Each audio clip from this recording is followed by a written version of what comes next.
Let's be real. Masturbation is one of the biggest silent addictions today. You want to quit, but it keeps pulling you back. If you've tried and failed, this video is for you. Here are 10 easy, proven ways to stop once and for all. Hey, I want to help you overcome habits that is holding you back. Masturbation might seem harmless, but if it's affecting your energy, focus, or spiritual growth, it's time to take action. You know, it's like, we're talking about optimizing your life here, man. You ever notice how after you indulge, you feel this drain, like your energy's zapped? We're gonna fix that. First things first, man, you gotta cut off the supply lines. It's like trying to quit smoking while you're working at a tobacco factory. You're fighting a losing battle. We're talking about porn here, dude. That stuff rewires your brain, makes it crave the hit, delete it, all of it. And it's not just the hardcore stuff, it's the subtle stuff too. Those Instagram models, those thirst traps, unfollow, block, whatever you gotta do. Out of sight, out of mind.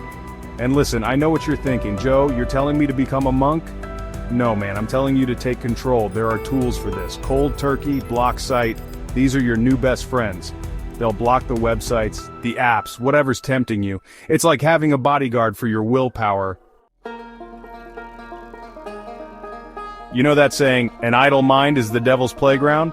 Well, it's true, man. When you got nothing but time on your hands, your brain starts looking for something to do, and it often goes straight to the pleasure center. That's where the trouble starts. So what's the solution? Keep busy. Fill your schedule so full that you don't have time to even think about relapsing. Hit the gym, go for a run, learn a new language, build a business, write a book, volunteer, whatever gets you fired up. The point is to channel that energy into something productive, something that moves you forward instead of holding you back. Think about it like this. Every time you resist the urge, you're doing a push-up for your willpower. You're building mental strength, discipline, and that, my friend, is a superpower. Look, I get it. Talking about this stuff can be awkward, but trust me, trying to fight this battle alone is like trying to fight a bear with a butter knife. You need backup. Find someone you trust. A friend, a mentor, a therapist. Someone who's been there, someone who gets it. Tell them what you're going through, what your goals are. Having that support system, that someone to hold you accountable, can make all the difference. And hey, if you're not comfortable talking to someone you know, there are tons of online groups out there. NoFap, for example, has a huge community of people all fighting the same battle. You're not alone in this, man. Chapter 4. Know your enemy. Patterns. You ever notice how you get that urge to indulge at certain times in certain situations, like clockwork? That's not a coincidence, man. That's your brain, wired to seek pleasure in response to triggers. The key here is to become aware of your patterns. Start paying attention to when you get those urges. Is it when you're bored, stressed, lonely? Figure out what your triggers are, and then you can start to address the root cause. Think of it like this: if you're always getting urges when you're bored, then boredom is the enemy. So what are you going to do about it? Find something to occupy your mind, something that engages you, something that makes you forget about the urge altogether. Chapter 5. Motion creates emotion. Physical activity. Alright, let's talk about the physical side of things. You know that energy you feel building up, that tension? That's not just in your head, man. That's real physical energy. And it needs an outlet. Exercise is your secret weapon here.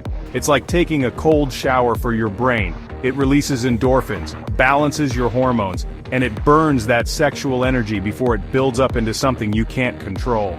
And I'm not talking about just a light jog around the block. I'm talking about pushing yourself, getting your heart rate up, breaking a sweat, lift weights, go for a run, join a martial arts class, whatever gets you moving.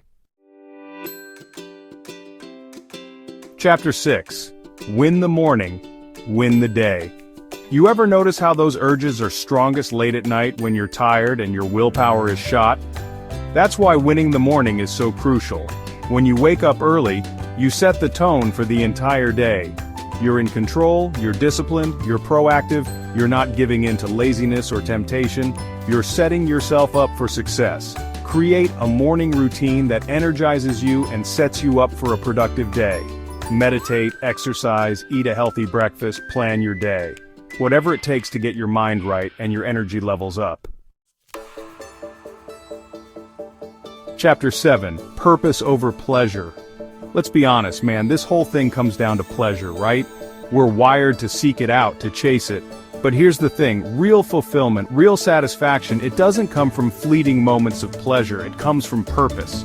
Instead of chasing that quick hit, that dopamine rush, what if you channeled that energy into something meaningful, something that truly matters to you? Build a business, write a book, create art, help others, make a difference in the world. Find your purpose, man. Find something that lights you up, something that makes you want to jump out of bed in the morning.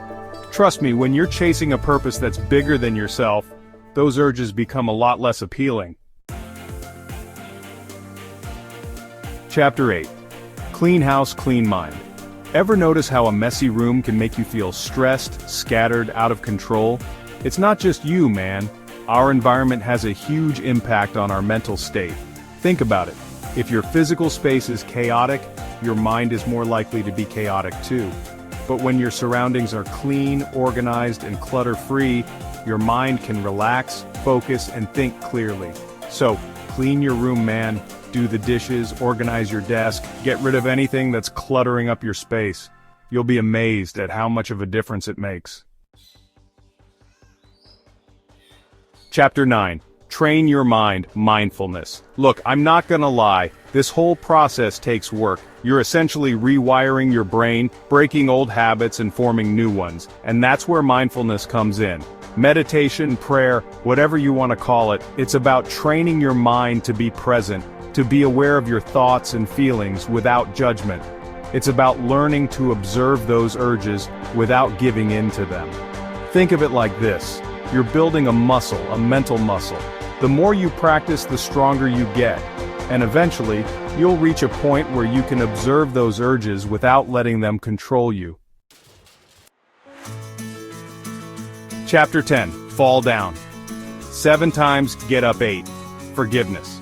Look, I'm gonna level with you, man. You're gonna slip up. It's inevitable. You're human. But here's the thing. A slip-up doesn't have to turn into a full-blown relapse. The key is to forgive yourself. Don't beat yourself up, don't dwell on it, just acknowledge it, learn from it, and move on. Get back on track, back to your routine, back to fighting the good fight. Remember, this is a journey, not a destination.